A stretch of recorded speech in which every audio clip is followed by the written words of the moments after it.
dadka reer Khaatumo iyo SSC in ay samaystaan maamul iyaga u gaar ah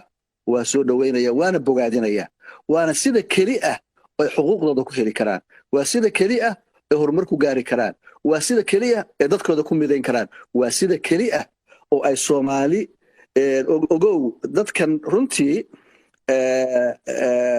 maanta cidda keli ah ee xariga isu haya Soomaaliya oo unity-ga Soomaaliya iyo midnimada Soomaaliya dadka kaliya oo u dhimanaya maanta oo dhiiga u horeeya oo dhacaanka u horeeya waa ayaga weey waxa loo laayay waxa loo burburay magaalooyinkoodii waxa yani caruurtoodii loo laayay waxa weeye calanka buluuga iyo Soomaalinimo iyo midnimo marka waxaan aaminsanahay maamulkaasi in la soo dhaweeyo gaar ahaan dowladda federaalka waxaan ugu baaqayaa inay soo dhaweyso inay taageerto in dabcan wayna soo dhaweyso wala socotaan wakiid ra'iisul wasaare hadlay wakiid wasiirka arrimaha gudaha fiqi ka hadlay arrinta iyada ah waata ismadii ay tageen xamar waxaan marka rajaynayaa maamulkaasi hadda waa u socday bilow fiican weeye dabcan dadkan oo dariska la walaalahooda reer Puntlandna waxa waajib ku ah intuu nidaamkaas ka istaagayo oo xoog ka yeelanayo oo u gaamurayo inay wax walba ay ku taageeraan dhaqaale ku taageeraan cududku military ku taageeraan si kasta oo taageeraan si ay u istaagi lahaayeen oo ay u noqon lahayn maamul jira oo taagan madaxweyne runtii dad badan baa isweydiiya dareen gaar ah siisa SSC waliba door weyn baa ku lahayd halgankoodii oo dhanka miidiyaha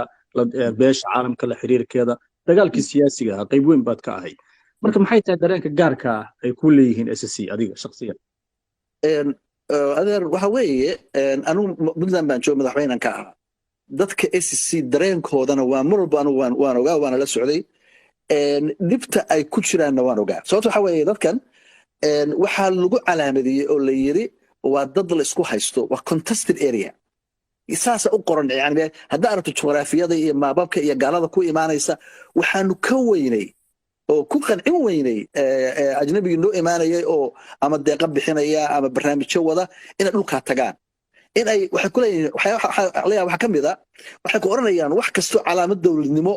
muujinaya oo ka jirta dhulka SSC ma taageeri karo marka waxa weeye dibta gaarka ah oo ay saaran baan ogaa yani dhaqaale ahaan bay hareen sababtoo ah maadaama leeyahay waa la isku haystaa oo Puntland iyo Somaliland ba isku haysta gaaladiina fikirka ay qaataan kala dhacay anu mar walbaaba anu madaxweynaha Puntland oo advocate garan jiray oran jiray war dadka weydiiya waxa ay rabaan ladam aska waxay rabaan